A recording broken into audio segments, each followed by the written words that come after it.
Algumas vezes a gente tem umas certas dificuldades em viver, porque a gente estabelece para a nossa vida alguns propósitos, né? Conforto, por exemplo, saúde, vestir algumas coisas, ter algum tipo de roupa, ter um tipo de carro, de casa, de carro, de trabalho. Então, quando a gente estabelece isso como propósito na nossa vida, ah, e vocês acho que já perceberam que a vida muitas vezes não propicia facilidades para a gente conseguir essas coisas. Na maior parte das vezes, ó, é ralação e algumas vezes é frustração, porque você tem o ano passando e aqueles propósitos que você estabeleceu para a sua vida naquele ano não acontecem. Então, não sei se vocês sabem, mas existem umas estatísticas durante o ano que aumentam os índices de suicídio no mundo. E isso está cada vez mais sendo pitoresco. Porque antes você tinha pessoas que se suicidavam, pessoas com um trauma muito grande na vida, né?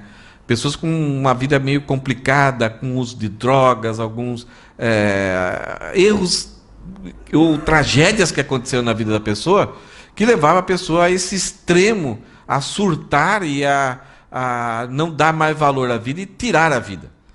Mas recentemente a gente tem tido assim suicídios tristes, né? Pastores, mulheres líderes de igreja, e aí a gente fica nessa pergunta: por quê? Uma das grandes razões é por causa dessa questão de quando a gente perde o foco ou algumas coisas escurecem com relação ao propósito de vida nosso. Porque a gente sempre vive colocando propósitos. Mas esse índice de aumento de suicídio, ele acaba aumentando nos meses de agosto e setembro. Não é porque agosto é mês de cachorro louco, mas por que será? Por que será que aumenta isso? É porque todos aqueles propósitos que você começou a construir no final do ano e estabelecendo a data de no 1º de janeiro eu vou começar isso e vou dar o máximo que eu posso, e aí quando chegar no final de dezembro eu consegui. E aí então quando chega agosto e setembro você vê que o ano já se foi. Nós estamos em maio, finalizando maio quase. E quando chega em agosto, setembro, você começa a perceber que já é o feriadão, né, aqui no Japão, e daqui a pouco vem o final do ano, vem o inverno, e aí tudo fica meio triste, né, nesses países do hemisfério norte, a vida fica um pouco cinzenta, então você fala, daqui a pouco vai chegar aquele clima. Então as pessoas acabam, puxa, eu já há vários anos que eu tenho colocado esses propósitos para minha vida, e não tenho conseguido. Então, para que vale viver? Então, a compreensão de propósito, a descoberta de propósito, entender um propósito, não na perspectiva abaixo do sol, mas acima do sol, propósito que vem para Deus, isso ajuda muito a gente viver essa vida. Não significa que a vida vai se tornar agradável, mas a gente vai ter um pouquinho mais de força, um pouquinho mais de perseverança, um pouquinho mais de alegria, porque independente das dificuldades, você tem ânimo para enfrentar. E o livro de Efésios trata disso. Nós vimos que o Pai nos elegeu, o Filho nos morreu por nós, o Espírito Santo nos selou, Paulo ora por nós, ele fala que todo esse processo de Deus pegar nós lá no lamaçal do pecado, não havia nenhuma condições para que Deus fizesse algo em nosso favor, pelo contrário, a ira de Deus estava sobre nós, mas Deus veio até nós, nos redimiu, nos reconciliou, tirou toda a barreira de separação entre nós judeus, entre nós mesmos, apesar da nossa diversidade. E Deus está, através de nós, construindo um edifício maravilhoso, que é a sua igreja celestial. Aqui nós vivemos a nossa igreja local, né, aquelas duas experiências que o Elisandro falou, né, a nossa posição em Cristo e a nossa posição de existência humana aqui. Então, você começa através do livro de Efésios a perceber essa soberania de Deus, essa intenção de Deus, esse propósito de Deus para a minha vida e para a sua vida.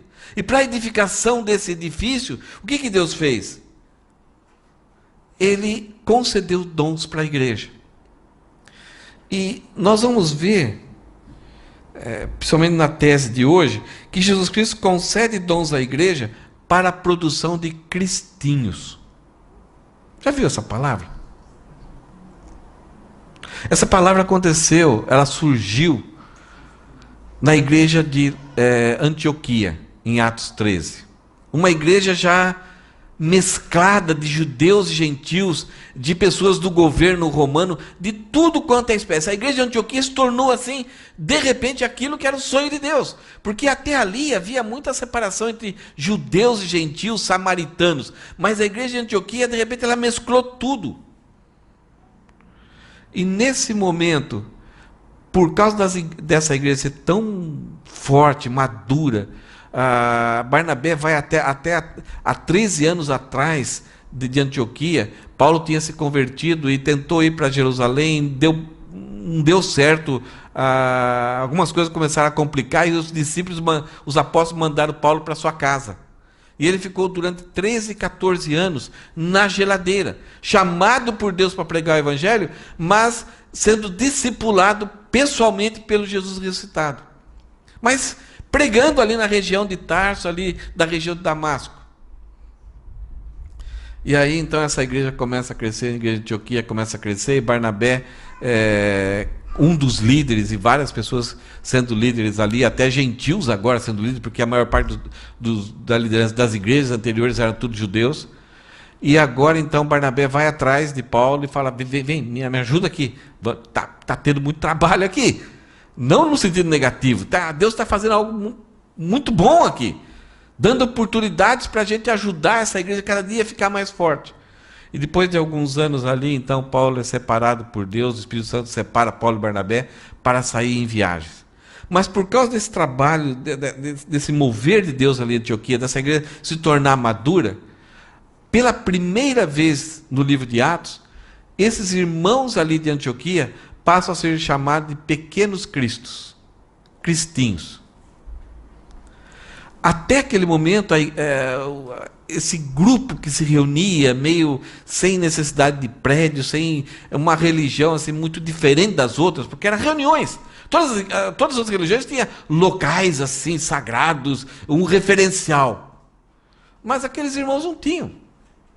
Eles podiam se reunir como a gente se reúne lá no Caicã, de Quixuá, um lugar, colocamos cadeira em círculo, ou se reunir como a gente reúne nos pequenos grupos em casas. Aqui a gente tem uma coisa meio parecida, como se fosse um templo.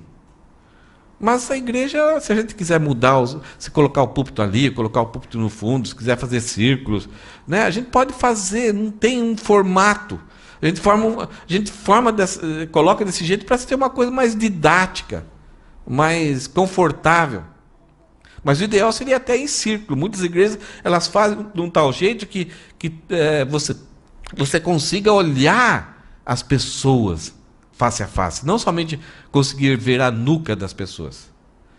E por causa dessa igreja de Antioquia viver, né, não sei se eles tinham um local, um salão, talvez reuniam de casa em casa também, mas por causa da intensidade com que viviam, e por causa da vida de Cristo explodir de dentro deles, então, não é que havia uma uniformidade, desculpa, mas as pessoas viam o caráter de Cristo, a expressão de Cristo na vida dessas pessoas, a justiça de Cristo, a sabedoria de Cristo, a maturidade de Cristo. E essas pessoas, muito dessa cidade aí, não tinham vindo para Jerusalém e conhecido pessoalmente Jesus.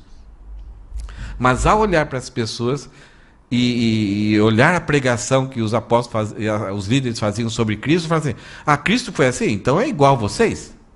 Vocês são cristinhos. Vocês são pequenos cristos. Vocês são cristãos. Até aquele momento eles eram chamados de o pessoal do caminho. O pessoal que segue, que está num caminho aí. Estão a caminho da redenção, da consumação. Mas a partir desse momento, cristãos. Daí veio o nome que nós levamos até hoje de cristão. É um nome sério. Muita responsabilidade. É interessante que a vida refletiu o que eles eram, e aí então as pessoas concluíram que eles eram imitadores de Cristo. Hoje a gente é chamado de cristão e a gente corre atrás para parecer um pouquinho. Hoje é o contrário. E aí muitas vezes eu envergonho esse nome que eu carrego. E aqui então no texto de hoje a gente vai ver que Jesus então, edificando a igreja, esse grupo de pessoas salvas, que redimidas, regeneradas, que creem em Cristo, que estão seladas, que estão numa posição exaltada, Jesus concede, e todos nós vemos de um pano de fundo, de uma situação de coisas boas da vida, ou coisas tragédias da vida, mas Deus não faz acepção de pessoa. O único requisito que Ele quer, creia. E ao crer, aonde foi mais destruído pelo pecado, a graça de Deus se torna mais abundante ainda. A glória de Deus é maior ainda. Mas isso não deve fazer aquilo que os romanos pensavam. Então vou pecar mais para Deus abençoar mais. Não. Quanto menos se a gente antes de crer em Cristo tivermos uma vida preservada, é a graça e misericórdia de Deus. Mas se a vida, e você durante a vida teve situações terríveis, desfrute da liberdade e da salvação, do perdão, que é igual para todos nós. Então, ao formar essa igreja com esse tipo de grupo, Jesus concede dons estruturais para a igreja produzir pequenos cristãos. Nós vimos então no versículo 11 que Jesus designou, Ele concedeu, é Ele, não é os homens que se levantam e começam a dizer, eu quero. Não, é o próprio Deus que traz, que concede, que organiza alguns para apóstolos. Não precisamos mais de apóstolos, porque eles cumpriram o seu trabalho. Os apóstolos estão falando hoje para nós. Hoje o apóstolo Paulo vai falar aqui para nós. Eles fundamentaram a fé, eles colocaram as paredes, o alicerce, eles disseram para nós o que está dentro da fé e o que está fora da fé.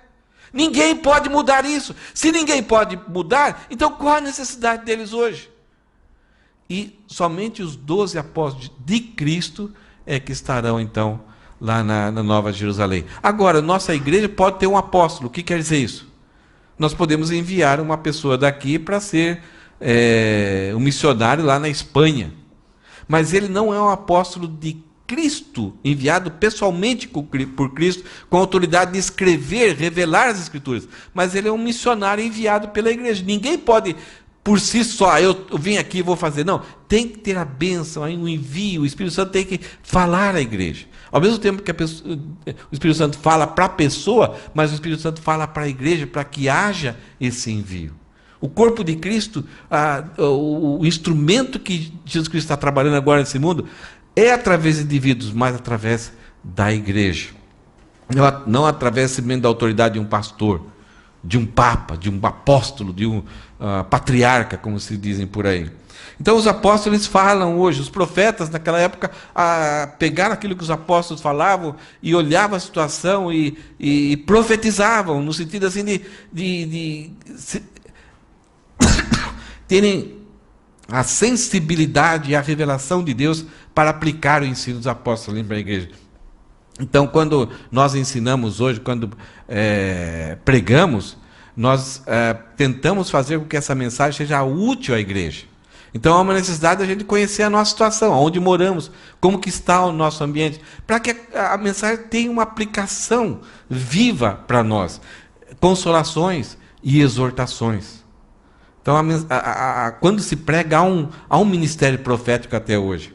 Os evangelistas, todos nós devemos fazer o trabalho do evangelista, mas Deus muitas vezes concede pessoas que não conseguem ficar quietas, eles não conseguem conviver até com crentes, eles querem conviver com incrédulos, porque eles querem levar a salvação para o incrédulo. Então, eles são as pessoas que vão trazer pessoas a crer em Cristo e fazer parte do corpo de Cristo. Mas eles param por ali, eles só desafiam essas pessoas a crer em Cristo e depois vão atrás de outras pessoas. Então eles não querem sentar com pessoas que são crentes no trem, em nenhum lugar, eles querem sempre falar de Cristo. E aí, para solidificar a igreja, isso é em todo o tempo, Deus concedeu pastores mestres. Pastores que vão pegar o conhecimento dos apóstolos e vão cuidar, alimentar e proteger a igreja. Outros dons nós vamos ver depois existem para esse funcionamento, para esse crescimento da igreja.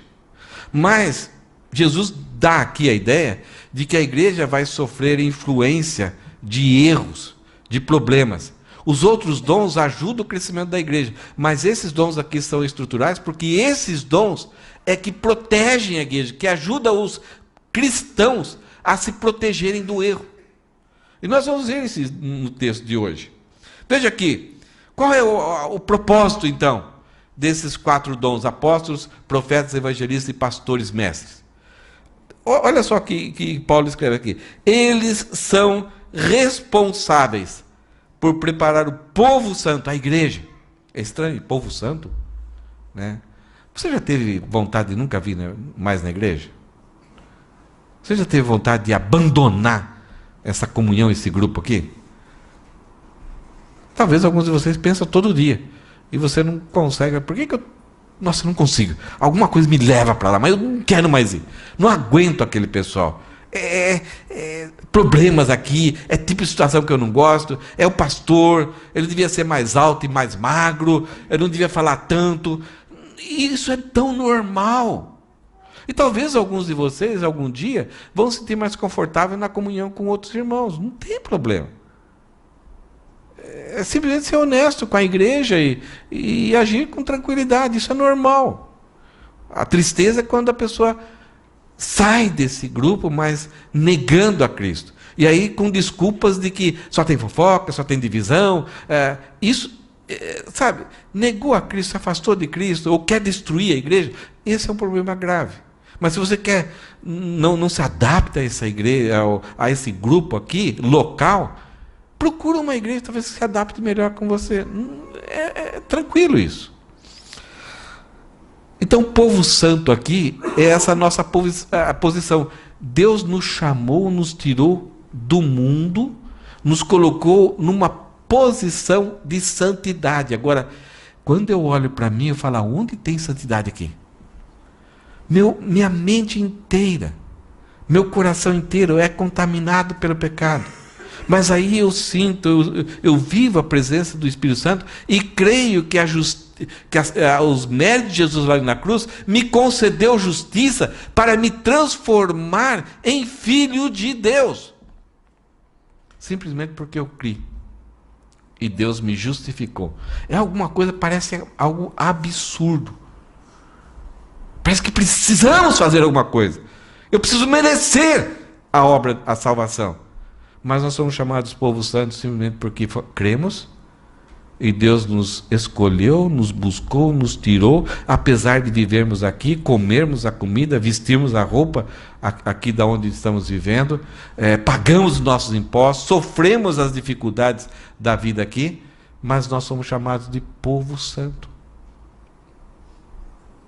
E é interessante que é uma coisa absurda, eu nem devia estar falando aqui.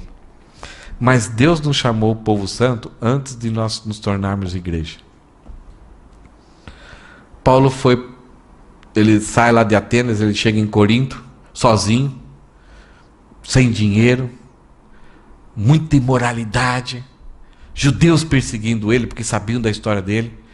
E Paulo, assim, começou a pregar, muita discussão, sabe, quando junta imoralidade com perseguição, a coisa fica muito ruim.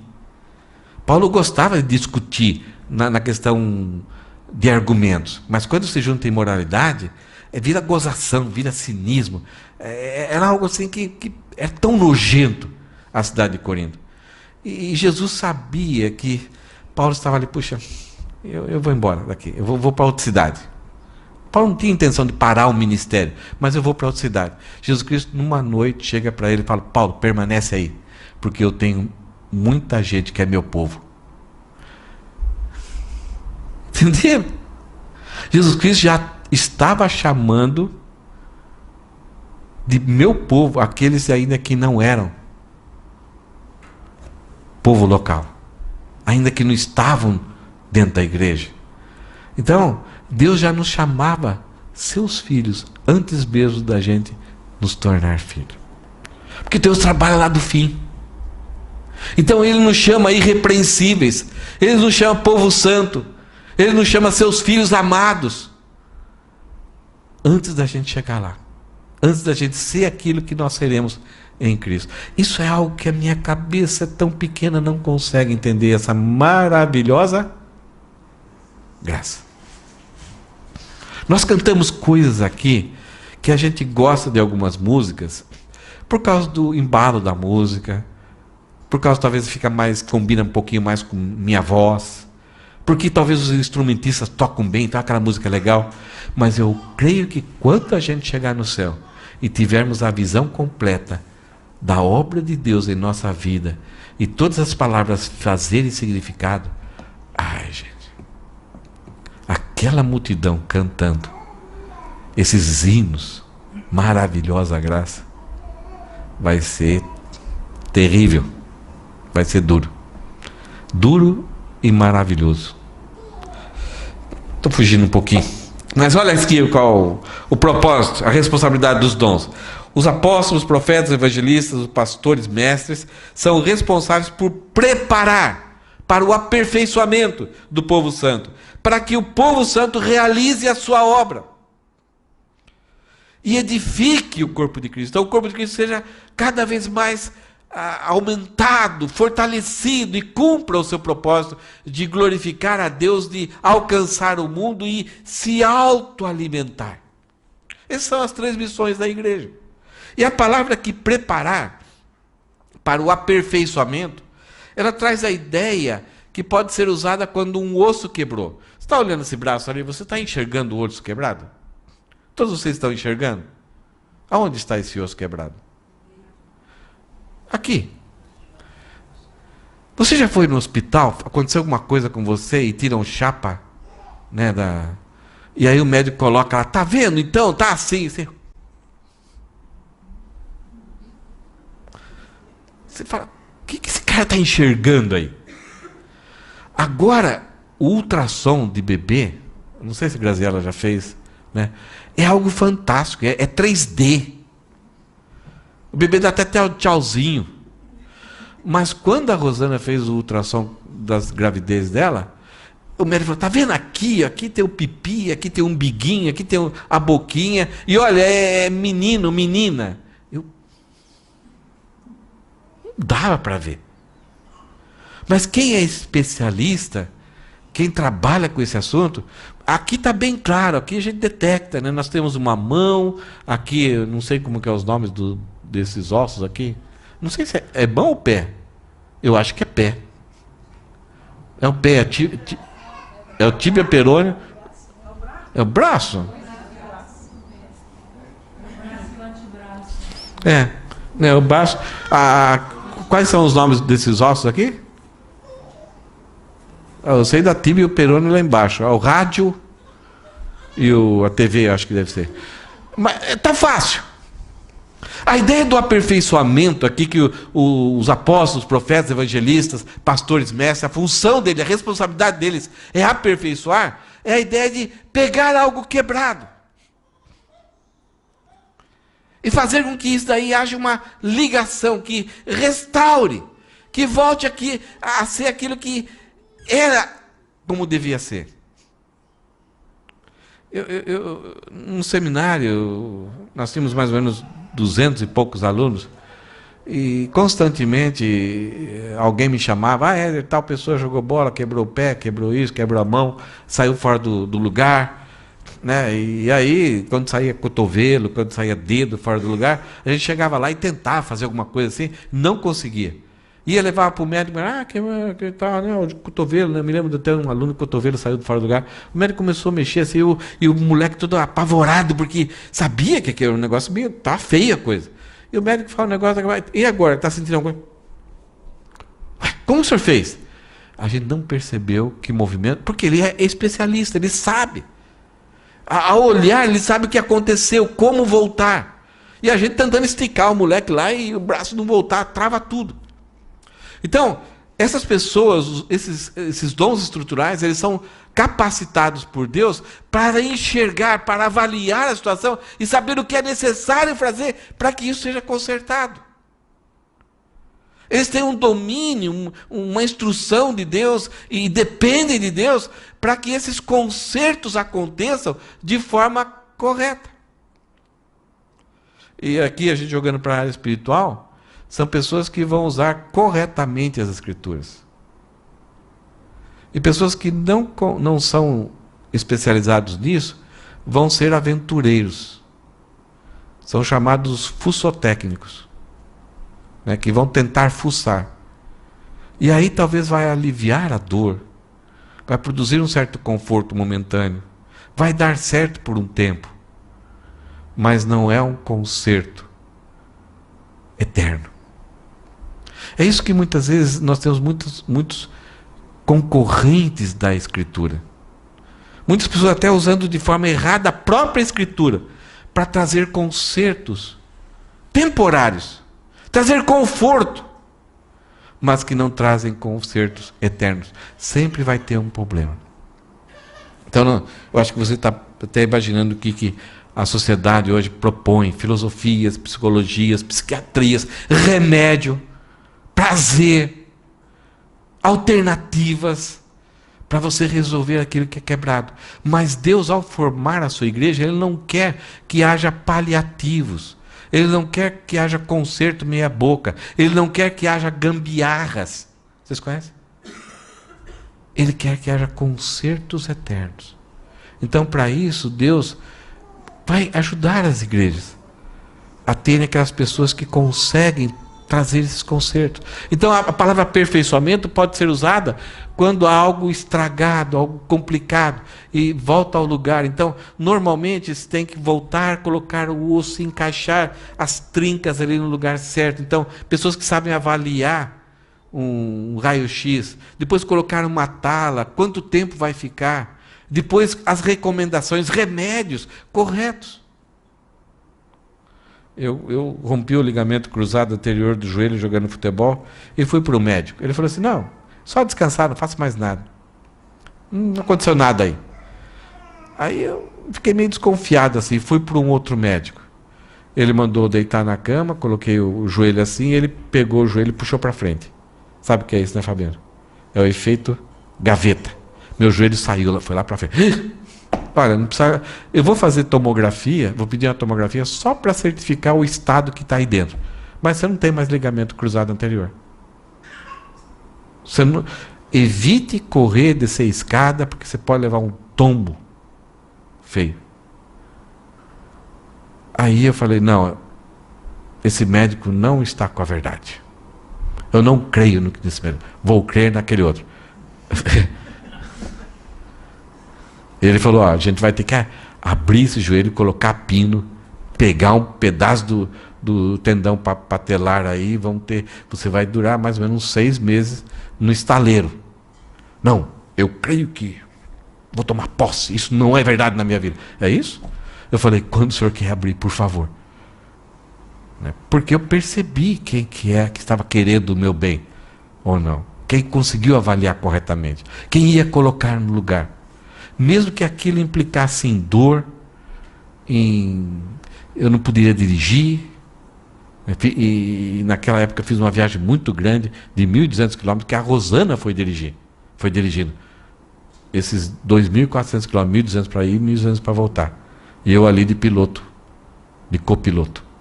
Não sei qual que foi mais difícil, porque ela corre. Então essa ideia de preparar. Outra ideia do aperfeiçoamento, preparar, pode ser aplicada à rede de pesca. Quando o pescador ele sai para pescar, então ele tem que armar essa rede de um tal jeito, ela tem uns pesos assim nas bordas, ele tem que armar. Vocês já viram isso? Eu até esqueci de procurar. Eu tinha a intenção de achar um vídeo de um pescador, de repente, quando ele acha o lugar ideal, ele joga a rede ela lança, aqueles pezinhos ajudam a rede a se atirar assim, e ela cai toda aberta. Já viram isso? É algo bonito de ver. Se eu for fazer isso, vai enroscar no barco, vai fazer alguma coisa. Mas isso daí ele preparou antes, para que aquela rede fosse totalmente produtiva, ela alcançasse o máximo que ela pode. Essa é a ideia de aperfeiçoar. Deus concedeu dons, pessoas para a igreja, para que trabalhem no aperfeiçoamento, para que os membros da igreja, os cristãos, os cristinhos, sejam lançados e peguem o máximo de peixe, produzam o máximo que podem. Está entendendo? A graça de Deus é conceder pessoas na igreja para preparar. Agora, se eu me aventuro, se eu não sei como pescar, eu vou me aventurar, na hora que os crentes, os cristãos, os membros da igreja vão exercer os seus dons, vai ser um desastre. Porque eles não vão entender o propósito, qual a finalidade das capacidades que têm. Então vai ter briga com o pessoal quem toca a bateria, com quem canta, quem dirige o som. Pessoas que são responsáveis por alguma área vão querer que aquele seja o castelo, porque elas não entendem o propósito do dom delas. Elas acham que elas são reis naquilo ali. Então, os dons, então, em vez de produzir unidade, vão produzir divisões. Vão produzir deuses e não Cristos. Outra coisa, usando a questão da rede também, depois do pescador lançar a rede e pescar, quando ele recolhe a rede, o que acontece? Boa parte das vezes, muita alegria. Peixes. Uma vez, Pedrão chegou mal-humorado, azedo, de manhã, o sol já rachando. E Jesus chega daí, e daí, como é que foi o dia? A noite, né? O que Pedrão falou? Passamos a noite toda aí, não pescamos nada. Jesus falou, dá uma afastadinha com o barco ali. Deram uma afastadinha com o barco, andaram um pouquinho no lago. Aí Jesus, lança a rede aqui. Aí lançaram a rede. Num lugar que, né, tem que ser muito em alto, mas ali estava meio perto ainda. Lançaram a rede.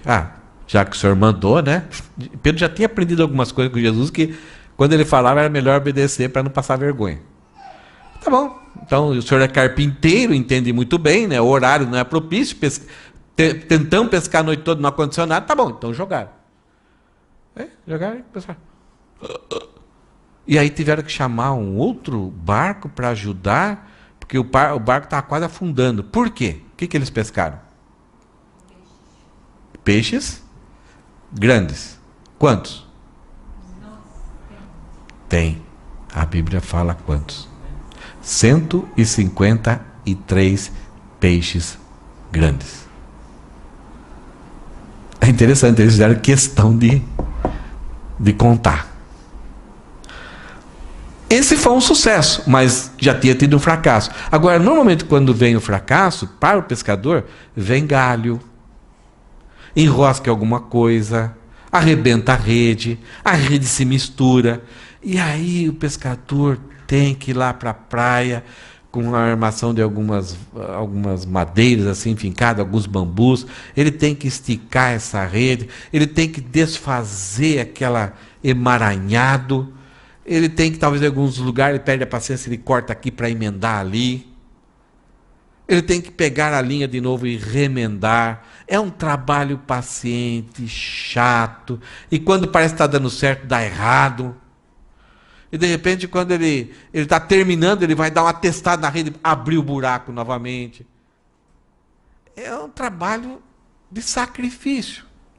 Essa ideia da palavra preparar. Não somente dobrar a rede para que ela seja jogada e pegue frutos, mas também, no dia a dia, buscar essas redes e consertar os buracos que estão acontecendo nesse momento. Essas feridas, esses machucados, essas emendas que são necessárias. O que está passando na sua cabeça? Essa analogia que Paulo fala de preparar?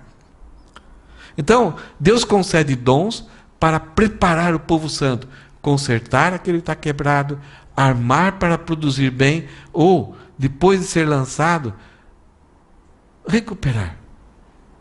Muitos pastores missionários, eles têm, algumas missões são sábias, eles deixam o missionário no campo 4 anos, depois eles pedem para o funcionário vir e ter um tempo de furlough, de sabático, para o cara olhar, minha esposa, você é minha esposa, né? Sabe? Filho, você é meu filho. Puxa, cresceu, hein? Os apertos financeiros, os desgastes lá no ministério. Então tem missões preocupadas com isso. E na igreja acontece a mesma coisa. Né? Algumas vezes a gente fica cansado, a gente precisa de ajuda, precisa de conforto, precisa de uma palavra amiga, um encorajamento. Restaurar a visão do propósito que Deus tem para a minha vida, para a sua vida, para a vida da igreja como um todo. Então Deus coloca pessoas com essas capacidades, para que a gente não seja jogado fora, para que de repente não tenha que amputar o braço. Quebrou. Não é assim a sociedade hoje? Nada se conserta. Isso é terrível. Essa mentalidade que nós estamos vivendo é muito terrível. No Brasil você tem um monte de oficinas. Aqui, para você encontrar uma oficina é muito difícil. Por quê? Joga fora. Não vale a pena. Vai ficar caro. Compra um novo. E essa mentalidade está também no meio do cristianismo. Não vale a pena. Vai dar muito trabalho. É canseira. Você vai gastar muito tempo. Você vai perder muito tempo. Quem sabe no final não vai conseguir resultado nenhum. Então, amputa. Pega a rede, joga lá no lixão. Eu tenho muitas coisas que eu peguei no lixão, eu falo, como uma pessoa tem... Eu tenho um violão novinho, zerinho, com um case. Falei, como uma pessoa joga fora uma coisa dessa? Por causa dessa mentalidade de que as coisas são descartáveis. E isso está entrando no nosso meio. As pessoas são descartáveis. A gente descarta. Em vez de ir lá. E a igreja, ela é um hospital nesse sentido. Para tornar forte. Agora, toda vez, o que acontece? Quando alguma coisa é bem soldada, né, a gente tem soldadores aqui, alguma coisa foi quebrada, mas é bem soldada, o que acontece? Fica mais forte, mais resistente. É por isso que Deus, algumas vezes, você fala, se Deus é sábio, poderoso, por que Ele permite algumas coisas acontecerem na nossa vida? Porque Ele permite para que, depois do concerto, a gente fique mais forte e a gente consiga ter empatia por pessoas que estão passando o mesmo problema. Eu te entendo. Persevera. Aceita o concerto de Deus. Você vai ficar mais forte para poder ajudar os outros depois. Eu estou perdendo muito tempo aqui. Vamos em frente. Versículo 13. Qual o ponto de chegada? Qual o objetivo disso? De conceder dons para preparar o povo santo. Até. Então esse é o alvo. Até que. Quantos? Todos. Aconteça o quê? Alcancemos. Cheguemos lá. Até que todos chegamos à unidade que a fé e o conhecimento do Filho de Deus produzem. Existe uma só fé, um só batismo, um só Deus. Então aqui a ideia é que a fé verdadeira, ela faz com que a gente pense a mesma coisa, a gente confie na mesma coisa, não tenha disputas de ideias. Se estamos debaixo das Escrituras, vamos pensar que só Jesus Cristo salva. A salvação é somente pela graça, é mediante a fé. Isso produz unidade. E o conhecimento de Jesus, quando a gente conhece perfeitamente Jesus, vamos ter uma unidade de pensar a mente de Cristo, vamos ter a mesma motivação, as mesmas atitudes, o caráter de Cristo vem em todos nós. Então começamos a imitar a Cristo. Então não há uma uniformidade, existe uma unidade. E não somente alcancemos essa unidade, mas também que a nós amadureçamos, chegando à completa medida da estatura de Cristo. Jesus Cristo, se a gente pudesse representar, Ele está aqui. Essa é a medida da estatura de Cristo. Sabe onde eu estou? Lourdinha, eu estou lá embaixo. Já sou baixinho. Mas nessa questão, eu estou lá embaixo. Todos nós estamos juntos nessa questão. O padrão é Jesus. Qualquer outra proposta de resolver os problemas humanos estabelece o seguinte: não existe padrão. É quando você está feliz, quando você está tranquilo, quando você consegue dormir. Esse é o padrão da psicologia, de qualquer outra coisa. Quando você se sentir em paz, então você está bem. O padrão bíblico não. O padrão bíblico é a estatura de Cristo. E nós estamos muito longe dele. Então é dinâmico. Agora, talvez, num certo período eu vou crescer muito. Durante outro período vai crescer pouco. Mas isso não importa. Importa que estamos olhando firmemente para o autor e consumador da nossa fé, aquele que está produzindo em nós o seu caráter, de glória em glória, passo a passo. E não viramos as costas dele. Quando viramos as costas para ele, vamos enxergar outros padrões. Mas quando meditamos em Cristo, conhecemos a ele, esse é o padrão. Nós espelhamos aquilo que Cristo é. Agora, o que é essa estatura de Cristo? Essa maturidade, esse amadurecimento. É interessante que a Bíblia, eu puxei o negócio, e não sei se vocês vai ser benéfico para vocês, mas talvez ajude. Quando Jesus Cristo veio, aquelas pessoas que tinham conhecimento das Escrituras, do Antigo Testamento, no momento que viam cada detalhe, cada espirro de Jesus, cada momento que ele levava um pedaço de pão para a boca, cada coisinha de Jesus, eles viam Jesus como a sabedoria do livro de Provérbios. Jesus era a personificação daquilo que o livro de Provérbios fala do que é um homem maduro, um homem que deve ser seguido, um homem que é exemplo. Então Jesus personificou o livro de Provérbios. Então, quando a Bíblia fala de sabedoria agora para nós cristãos, quando a gente olha aqueles requisitos, aquelas atitudes do homem sábio, a gente pensa em Jesus. Jesus é a personificação daquilo. Se Deus concedeu dons para na igreja produzir cristinhos, então essa maturidade que vamos alcançar, podemos olhar para o livro de Provérbios e nos ajudar a entender quem é Jesus. Eu gostaria de caminhar um pouquinho para vocês, mas antes disso, eu fiz uma ligação aqui um pouquinho, esqueci o negócio. Elisandro, pode colocar lá. O mundo também fala de maturidade. As pessoas são empregadas por causa da sua experiência, sua maturidade. Por exemplo, Albert Einstein falou assim: a maturidade começa a manifestar-se quando sentimos que nossa preocupação é maior pelos demais que por nós mesmos. O mundo reconhece quem é maduro ou não. Existe uma sabedoria comum que Deus colocou no homem aí, que os homens reconhecem quem é maduro ou não. E para Albert Einstein, ele falou que a maturidade começa a manifestar-se numa pessoa quando sentimos que a nossa preocupação é maior pelos outros do que por nós mesmos. A ideia do altruísmo. Então você chegou num nível de maturidade. Você começou a tirar as ilusões da vida. E agora você começa a pensar um pouco mais nos outros. Isso é o mundo falando, Albert Einstein falando. William Shakespeare também falou que maturidade tem mais a ver com o tipo de experiência que você teve na vida do que quantas velas você apagou. Então não importa a idade. Importa o tipo de experiência que você teve. Então, na maior parte das vezes, uma pessoa que ralou na vida, ela tem a chance de ter mais sabedoria, mais maturidade do que aquela pessoa que foi sempre paparicado pelos pais.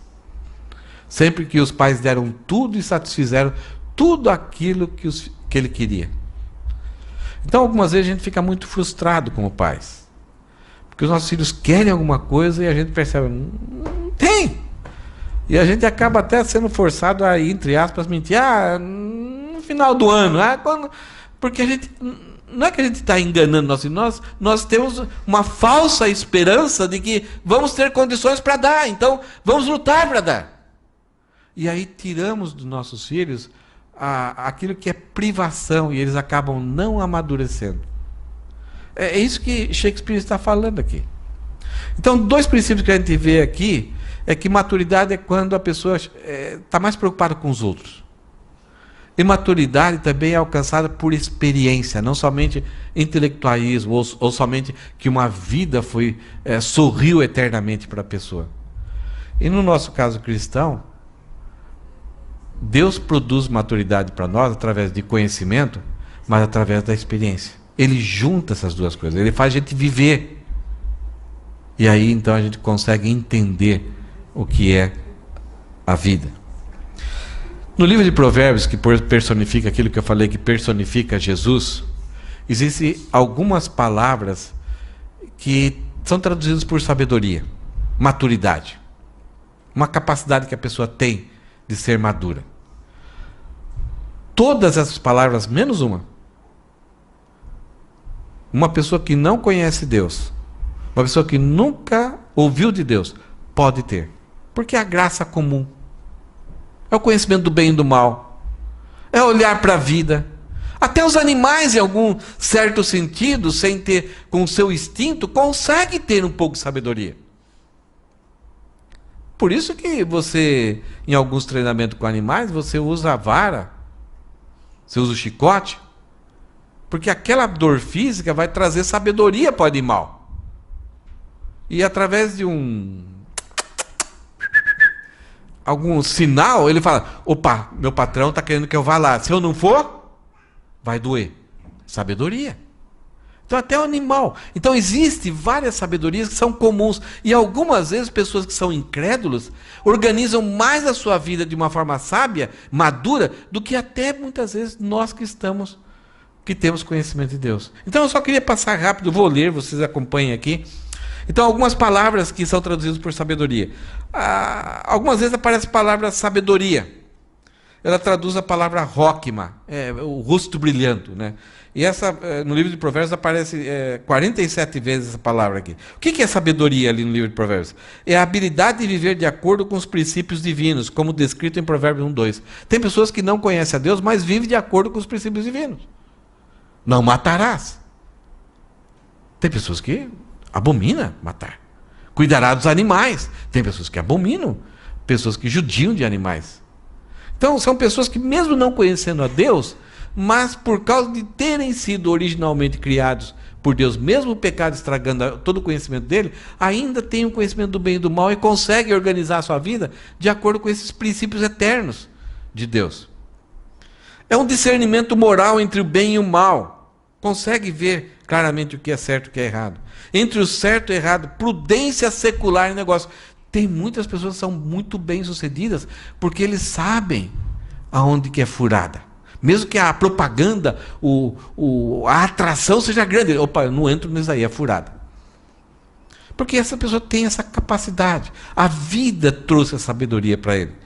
Outra palavra que também tem a ver com sabedoria e maturidade é a palavra ensino. É a palavra que em hebraico é mussar. É a disciplina. A pessoa disciplinada. Instrução moral recebida pela vara da disciplina. Os nossos filhos, quando são pequenos, eles são entregues à estultícia. Isso, eles não têm controle, eles não desobedecem, afrontam, até batem nos pais. Então os pais têm que usar de ensino e de correção e de aprovação para que essa estultícia ligada ao coração da criança possa ser removida e a criança começar a crescer com disciplina. Então, na hora de estudar, é estudar, na hora de comer, é comer, na hora de lazer, é lazer. Então, o adolescente, o jovem vai organizando a vida até que, de repente, ele é mandado para uma outra cidade para estudar e ele vai fazer o que lá? Ele vai estudar. Agora, um jovem, uma criança que nunca foi removida do coração dela a estultícia, quando o pai junta todo aquele dinheiro e paga Harvard, e ele chega lá, e o que ele vai fazer? Vai ficar no centro acadêmico. Porque é ruim estudar, eu não consigo. Não aguento ficar numa mesinha ali, fazer um trabalho de TCC, de trabalho de conclusão de curso, fazer pesquisa. Então é uma pessoa que, se não tiver alguém amarrando ele ali e dando reio nas costas, ele não consegue produzir nada por si próprio. Ele não desenvolve nada pessoalmente. E a vida simplesmente é o que der na telha, é o que os amigos convidarem. Vamos para lá, vamos para lá, vamos. Ele fica observando o horizonte e não chega a nenhuma conclusão sobre a sua vida. Então essa é a sabedoria do ensino. Esse ensino aqui, o pai aqui, pai, mãe, irmãos mais velhos, a família, o ambiente familiar, é que são responsáveis. Se o pai não fizer um bom trabalho aqui, aonde vai chegar a criança? Nas mãos da polícia. Aí ele vai aprender o que é disciplina. E aqui no Japão não é só encarceramento. Vocês já sabem como que é.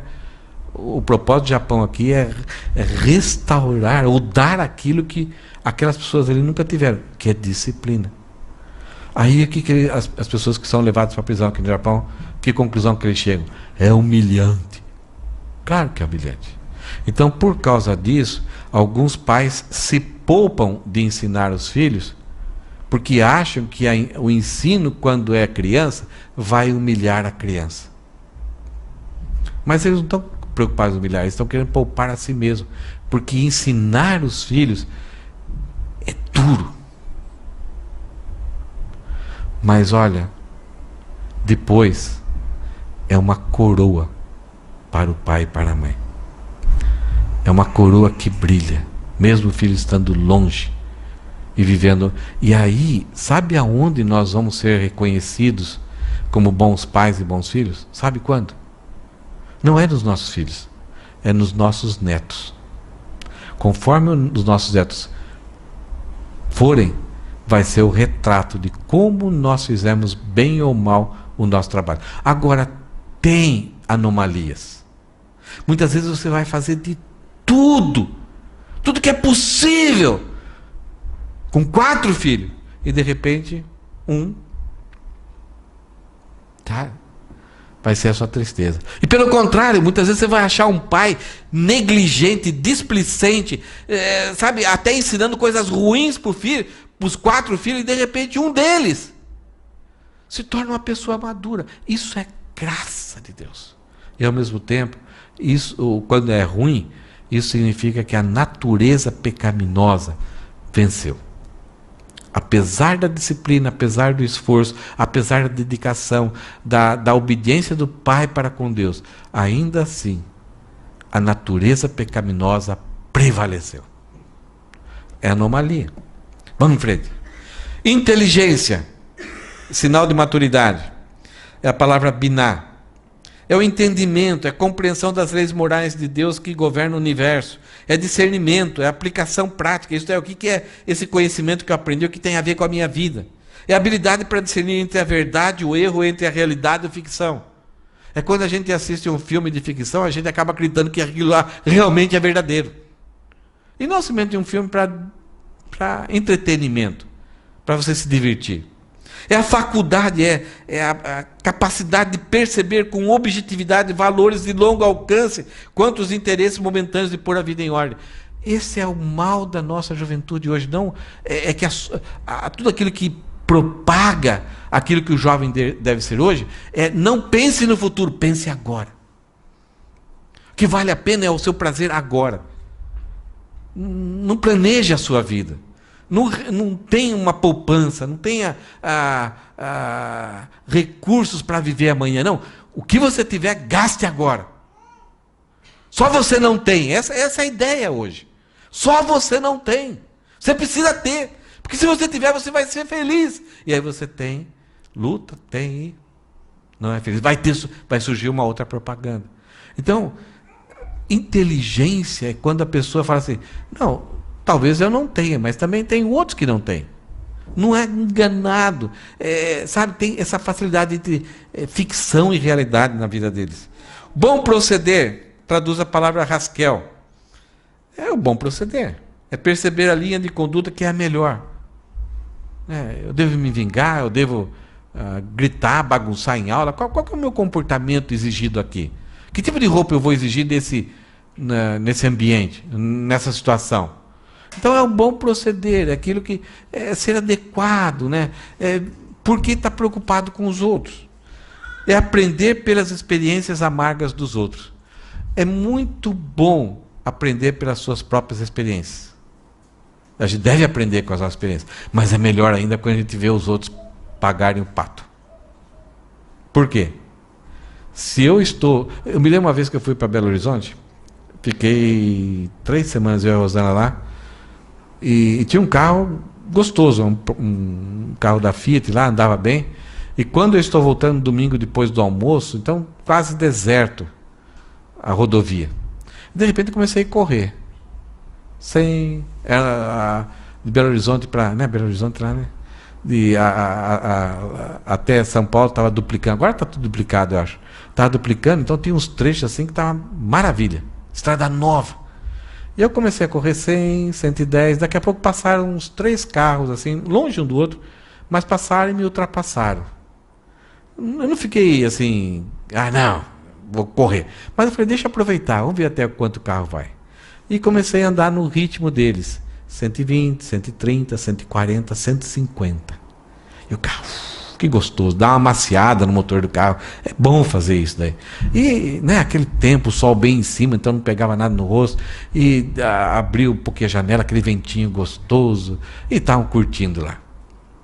Daqui a pouco deu um sinal lá, a gente diminuiu a velocidade.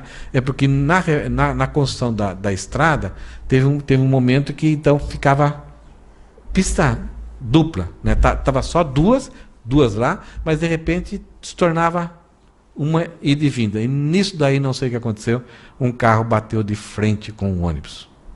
Arrebentou a frente do ônibus. O carro não dá nem para identificar.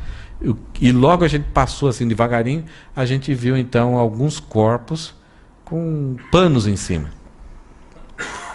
Aí eu comecei a 100, 100, 100, e aqueles 4 carros terminaram a viagem em 100 por hora. Capite? Entenderam? Então os erros dos outros, muitas vezes, a gente pode estar caminhando do mesmo jeito. De repente, quando acontece uma tragédia com eles, então Deus muitas vezes mostra isso para nós. Coloca na nossa frente. Você vai também agir desse jeito? Olha o perigo que você está correndo. Olha o que pode acontecer com você. E Deus, então, na sua graça, na sua soberania, mostra isso para nós. Justiça também é traduzido por essa ideia de amadurecer. É isso que Deus quer que a gente chegue. É a ideia de conduta reta de acordo com a lei. Aquilo que aprendemos quando agimos de acordo com a lei. Uma pessoa madura. Então, tem pessoas que têm prazer em transgressão.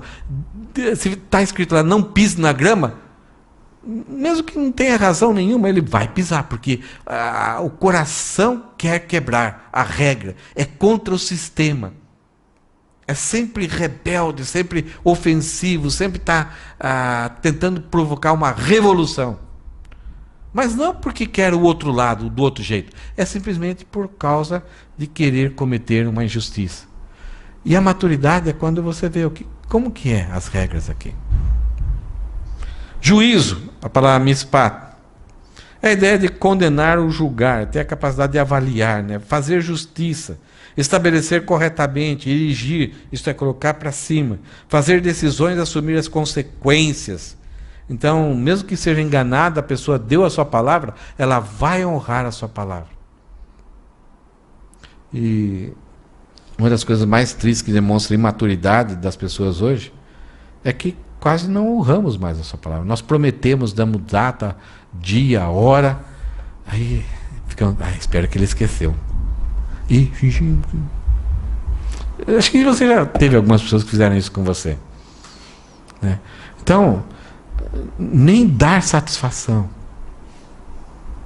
né? A gente fica, espera que ele esqueça, né? Então é a ideia de fazer decisões e essa pessoa assume as consequências, mesmo que seja em prejuízo de si próprio e mesmo que foi enganada. Isso é maturidade, sabedoria. É aprender pelo próprio erro. Equidade é outra coisa que exemplifica a maturidade. É retidão, aquilo que é plano e reto, suave, livre de dificuldades, agir de acordo com princípios, situações inesperadas ou novas. Situações novas, inéditas, você nunca enfrentou aquilo, mas na hora dali você não tem impulsividade, você pensa em tudo aquilo que você aprendeu e pergunta, o que Cristo faria em meu lugar nesse momento? Então você não sobe, não desce, não desvia para a direita, não desvia para a esquerda, mas segue em equidade, em equilíbrio. A ideia de prudência, então maturidade também é a ideia de prudência. É sagacidade. Sagacidade não maligna aqui, mas é essa esperteza, não é essa inocência assim. Vai falar. Né? Tá esperto. Né? Toda vez que, não sei aqui no Japão, mas no Brasil, nos lugares que eu trabalhei, todo novo empregado passava um aperto com os mais velhos. Né? Porque sempre tem uma aprontaçãozinha. Até que o cara falou, opa, ficou esperto. Não sei se os soldadores fazem alguma coisa com isso. Apronto também. Até que o cara fica sagaz. É o tato no sentido, é a capacidade de sentir assim, perceber ou enxergar além da aparência. É discernimento. É um sentido de alerta para evitar o erro e escolher o caminho do Senhor. Então aquelas atrações, aquela propaganda, vem aqui e tal, 3 por 1, tal, vou ganhar. Não. Esse é honesto, esse é o simples, acredita em tudo e qualquer coisa, acredita em qualquer promessa, qualquer vantagem. Faça um plano aqui maravilhoso, você não vai ter mais conta no celular, tal. Aí você, eu quero, bate o encanto, depois chega a conta. Não, do celular não, mas agora você assumiu isso, esse compromisso. Já entrou numa fria dessa aí? O primeiro carro que eu comprei tinha sido capotado. Eu achei que estava fazendo uma boa compra, confiei na minha sabedoria, no meu entendimento do que era um carro. O motor estava quase fundindo, era um velhinho, ele colocou bombril no cano de respiro do motor, então não subia óleo. Eu achei que era um bom motor. Eu não tinha sagacidade, não tinha essa esperteza. Mas daí para frente, melhorei um pouquinho. Conhecimento. É saber o conteúdo da sabedoria, saber tudo aquilo que tem a ver com sabedoria. Bom siso, né? Igual o nosso dente, dentro do siso, isto é, a vida que vai trazer isso. É descrição, é a capacidade de entender o propósito certo, para que serve isso. Buscar os passos certos e projetar os planos certos. Não agir impulsivamente. Alguém tem esse mesmo problema aqui? Alguém tem? Então é só eu mesmo. Pensar antes de agir é a consideração com os outros. Isto é, não olhar para si e falar, mas por que você está falando comigo? Eu tenho isso. É um grande defeito. Eu já imagino besteira,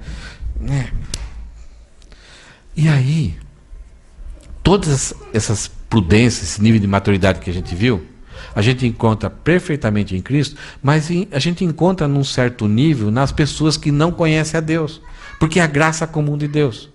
Mas o que essas pessoas que não conhecem a Deus, elas não conseguem ter uma sabedoria que vem do alto, que somente Jesus teve, e Ele compartilha somente com aqueles que creem nele através do Espírito Santo. Somente aquele que tem o Espírito Santo pode ter essa sabedoria. Agora, para exercer a sabedoria, é uma luta. Porque ela vai contra a nossa natureza humana. É esmurrar o próprio corpo e reduzir a escravidão. É viver não mais eu, mas Cristo viver em mim. Então, para conseguir a sabedoria que agrada a Deus, e na maioria das vezes não agrada ao mundo, e provoca até perseguição, é uma luta. E essa sabedoria aqui, olha, é a Tushriah, até o nome dela em hebraico é diferente. Eu nem sei pronunciar corretamente isso. Mas ela é traduzida por verdadeira sabedoria. Então, quando você tem a sabedoria, muitas vezes até pessoas da igreja vão achar que você é, o Elisandro usou uma palavra aqui hoje, que você é louco. Eu trabalhava numa empresa, estava bem estabelecido, constantemente estava recebendo promoção. Era o sonho de qualquer jovem. O pessoal me elogiava, né? Que bom, né? Que você jovenzinho aí cresceu desse jeito, né? Que oportunidades que você teve, você abraçou. A Rosana também no trabalho dela, tal. De repente chegou um dia, a gente falou assim, a gente estava incomodado. Vamos abandonar tudo isso, vamos para o seminário, não sei do que a gente vai viver. A gente quer servir a Deus. A gente está incomodado com isso. Estava muito satisfeito naquilo que Deus estava dando para nós, tudo certinho, mas a gente estava incomodado que queria servir a Deus. que o pessoal do trabalho falou? Vocês são loucos. A vida não é assim. A vida não é fácil. Então, quando você tem uma oportunidade, mantenha-se a todo custo nisso daí. Vocês estão abrindo mão para alguma coisa que é incerta. E além de ser incerta, se der certo, não vai ser nesse nível aí. Quanto você vai ganhar? Você não vai conseguir ter o carro que você tem, você não vai conseguir morar na casa que você está morando. Isso é loucura. Então eu cheguei e falei, bem, tudo bem, não tem problema com essas opiniões do mundo. Comecei a compartilhar também com a igreja, porque eu precisava da aprovação da igreja. E sabe o que a maior parte das pessoas maduras da minha igreja falou? Vocês vão abandonar seus pais? Vão ficar longe da sua família? Isso quando a gente tinha 26 anos. Você está glorificando a Deus por uma vida exemplar de trabalho? A própria igreja. Muitos irmãos não. Mas muitos irmãos achavam que a gente estava louco. Aí a cabeça fica, e agora? Como que é? Será que realmente é loucura? Que é uma loucura. E vamos embora, né? Vamos ver o que dá. Gastamos todo o nosso fundo de garantia nos estudos, porque a nossa igreja era pobre, não conseguia nos ajudar. A gente pagava até a viagem para todo final de semana e ajudar na igreja. Na época da inflação de 89% ao mês. Então nosso dinheiro foi assim, pelo ralo. Uns 3 meses depois, a empresa me convidou novamente para voltar na cidade de Jundiaí. Eu estava em Botucatu, na cidade de Jundiaí, numa posição melhor, no salário melhor. Ai, que tentação! E agora? Será que é Deus? E aí tive que falar um não novamente. Como doeu o coração, porque eu vi que a Rosana já estava repetindo o mesmo vestido, a mesma roupa várias vezes no domingo. Como dói isso? Ver que a Rosana já tinha mudado o seu estilo de vida. O homem é mais fácil.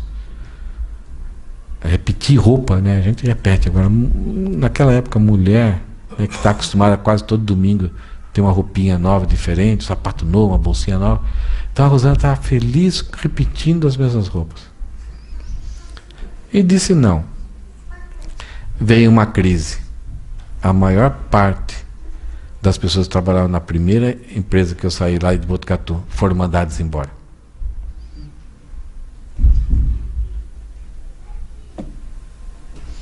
Não sei. Mas eles foram... Uau! Eu teria sido mandado embora também. Eu estava na lista. Porque quanto mais salário... As pessoas de salários maiores, eles teve um corte assim e deixaram poucas pessoas. Não tem nada a ver, é a vida. Isso acontece. Mas eu tive essa experiência. Eu tentei aplicar isso aqui, foi uma luta com a minha mente, com o meu coração, com a minha experiência, com comida. Algumas vezes era arroz com cebola. E que momento delicioso. Até hoje eu como arroz com cebola. Gostei, aprendi a gostar. Então, se tem dificuldade, você vai em casa, abre a geladeira, quase não tem nada. E não tem problema. Aquilo que Deus me enriqueceu, dando essa capacidade de eu estar contente em toda e qualquer situação. Agora, eu sabia esse texto, mas Deus me fez passar por isso e deu vários sinais. Esse é o caminho, vai em frente. Eu acho que você também já passou por isso. E essa sabedoria deve ser... Você tem os recursos para ter ela. Que ela vem do alto. E o cano, a ligação que traz sabedoria para a gente viver ela, é o Espírito Santo, que está selado em nós, está grudado em nós. Ele não faz visita no nosso coração, ele habita plenamente, totalmente no nosso coração. Então somente o crente, o salvo, tem essa possibilidade. Por isso que o mundo, quando vai olhar para nós, não vai entender. Versículo 14. O que isso vai produzir? Então, essa maturidade, esse aperfeiçoamento, o que isso vai produzir em nós? Nós vamos ser invulneráveis. Então não seremos mais imaturos. vulnerável é uma pessoa que está facilmente afetada. Então nós vamos ter invulnerabilidade. Nós vamos ser invulnerável. Esse aperfeiçoamento de termos a maturidade e a sabedoria é para nós nos tornarmos invulneráveis. Olha o que o versículo 14, primeira parte, fala. Então não seremos mais imaturos como crianças. Olhar uma aranha e achar, ai que bonitinho, colocar na boca. Nem levados de um lado para o outro, isto é, sem destino nenhum, como está indo as coisas, vão ser levados para um lado para o outro, por qualquer vento de novos ensinamentos. Então uma hora a pessoa crê de um jeito, apareceu uma série nova na Netflix, ela crê de um outro jeito, apareceu um livro de alguém, ela crê daquele outro jeito, tem um pregador, tem qualquer coisa, está atraindo, empurrando a pessoa para tudo quanto é lado. Então as crianças são sequestradas por quê? Vem um cara com pirulito. Então o prazer, o doce, aquilo que a cor do pirulito vermelho atrai, a sensação, ela vai atrás. Então, o propósito de Deus dar pastores, mestres na igreja é para ajudar a igreja a cumprir os seus próprios dons e ser maduro para cumprir esses dons. E ter essa invulnerabilidade, essa resistência. Eu converso com algumas pessoas, não aqui da igreja, mas tem momentos que eu perco até a paciência, que a pessoa insiste no erro. Quando a pessoa está querendo aprender e quer, eu me deleito, eu gasto o tempo que for, é muito gostoso, eu aprendo também. Mas quando a pessoa, você ensina e a pessoa fala, não, você está errado. Sabe? E está insistindo no erro, não quer mudar, e aquela ideia, e acha que caiu uma jaca na cabeça dela, ela tinha um bilhete dentro da jaca, e ela então acredita fielmente naquele bilhete. Aí tem hora que dá vontade de perder a paciência, aí Deus tem que me ajudar. Eu acho que você já teve experiências assim. Então essa ideia da maturidade é para a gente ter resistência, não sermos vulneráveis. O final do versículo 14... E também não seremos mais influenciados quando nos tentarem enganar com mentiras astutas. Pedro fala das vãs filosofias, de silogismo, então a pessoa que pega um texto aqui, pega um texto lá, pega um outro, emenda, costura, e nunca tinha pensado nisso, é assim mesmo, né? Quantas pessoas abandonam uma vida muito bonita por serem frustradas, por seguirem enganos. E, gente, aparece o engano aqui, no outro dia aparece lá, é um dente de ouro aqui, outro dia é o óleo não sei do que lá, cada hora está aparecendo, e são promessas vazias, heréticas, que nos afastam da suficiência de Cristo. Então nós precisamos de pessoas que nos ajudem a não serem mais vulneráveis e não serem mais fáceis à fascinação. Por exemplo, se alguém desse uma nota para você, essa daqui, há muito tempo atrás, como que você ficaria? Contente? Hã? É falso? Não, isso aqui é falso. Nunca teve uma nota de R$3. Aqui nas lojas de souvenir, aqui tem aquelas notas de 1 milhão de ienes. É falso. Então, o mundo está cheio de coisas falsas que tem toda a aparência daquilo que é verdadeiro. Você sabe como os banqueiros eles trabalham para identificar notas falsas? Sabe como que faz? Eles não estudam a falsidade, eles estudam a verdadeira. Então, na hora que eles pegam com o olho fechado, pega a falsa, opa, não é a verdadeira. Então, não se preocupe em conhecer as falsas igrejas, falsos grupos religiosos. Conheça aquilo que é verdade, porque toda hora vai aparecer algo novo. Então, quando aparecer algo novo, você vai fazer a pergunta: nesse movimento seu, Cristo é o único Salvador? A salvação é pela graça? É pela fé? As Escrituras são a palavra de Deus ou vocês têm mais alguma coisa? Deus é trino? Jesus Cristo, ele é 100% Deus, 100% homem? Ele morreu, ele ressuscitou, ele está assentado em Deus. Qualquer coisa dessa que não bater, mesmo que bata todas as coisas, mas um item desse que é básico, já você, tem falsidade aí. O homem pode ser salvo por si próprio? Pode, ele é bom, o homem é bom. O homem merece. Jesus Cristo só tornou exemplo para nós. Então, são coisas que quando você pega, opa, tem coisa errada. Não, a gente crê na palavra de Deus, mas a gente tem o livro lá que o Allan Kardec revelou algumas coisas. Peraí. Pode ter a palavra de Deus no hospital, aberta no Salmo 91, mas o hospital não é evangelho. Estão entendendo? Então, esses dons que Deus deu para a igreja é para ajudar cada cristão a desenvolver o seu dom de forma produtiva e verdadeira. Nota de R$3 não existe. E a outra nota existe? Ou existiu? Sim, por pouco tempo, por 2 anos, 1993 e 94. Essa nota durou pouco tempo, porque o Brasil passava por muita transformação. Mas um amigo meu me ensinou em como saber se essa nota era verdadeira ou não. Ele chegou para mim e falou assim, você quer saber como essa nota é verdadeira? Se você, que naquela época tinha muitas notas falsas, era tudo sempre nota nova, então surgiam as falsificações. Ele falou, é fácil. Você pega essa nota, dobra ela com esse rosto. Eu me lembro até esqueci o nome do cara aqui. Mas é um poeta esse cara aí. E você faz o seguinte, você dobra ela e coloca ela na mesa e dá umas pancadas. Se o óculos não quebrar, é verdadeira. Só para... O que nós vimos hoje? A gente, capítulo, versículo 15, a gente vai ver semana que vem. Jesus Cristo concede dons à igreja para a produção de cristinhos. Para essa maturidade. E aí você vai exercer o seu dom de forma correta. Você vai ser produtivo. Então você vai manter a unidade, o crescimento, e você vai gerar frutos igual a igreja de Antioquia. Algumas coisas só para a gente pensar.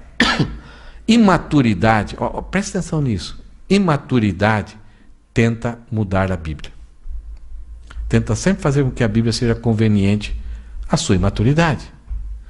A maturidade, ela se esforça para ser mudado pela Bíblia à imagem de Jesus Cristo. Então, quando alguém gosta de sempre discordar das Escrituras e tentar mudar as Escrituras, não concorda com alguma coisa da verdade bíblica, é imaturidade. Agora, quando alguém assim está lutando e até fica triste porque não está conseguindo, né, desenvolver o caráter de Cristo em sua vida, isso é maturidade. Não é perfeição completa, mas é essa luta para buscar e imitar a Cristo. Eu devo sempre lembrar que as mudanças permanentes, não aquelas mudanças temporárias de um pouco tempo, mas aquelas mudanças que permanecem e mudam o seu estilo de vida, que devem acontecer na minha vida, são contraculturais. Isto é, o que você mudar, os seus parentes, seu pai, seus filhos, seus amigos, ou até a igreja, não vão, metida, agora não faz mais isso, faz aquilo, está querendo se exibir. Essas mudanças permanentes que devem acontecer na minha vida são contra a nossa cultura. E essas mudanças lutam contra a minha mente, a minha natureza pecaminosa. Então, você vai ter uma guerra dentro de você, em querer fazer o certo e desejo de fazer o errado. É uma coisa que tem que esmurrar o próprio corpo e reduzir a escravidão, buscar disciplina, oração, leitura das Escrituras, compartilhar com outras pessoas e estar junto nessa guerra. Mais alguns detalhes. Uma pessoa imatura pensa que todas as suas escolhas geram ganhos. Imaturidade é quando a pessoa só escolhe para ganhar. Uma pessoa madura sabe que todas as escolhas têm perdas, têm um preço. Mas a recompensa, a alegria de ser reconhecido por Deus é muito bom.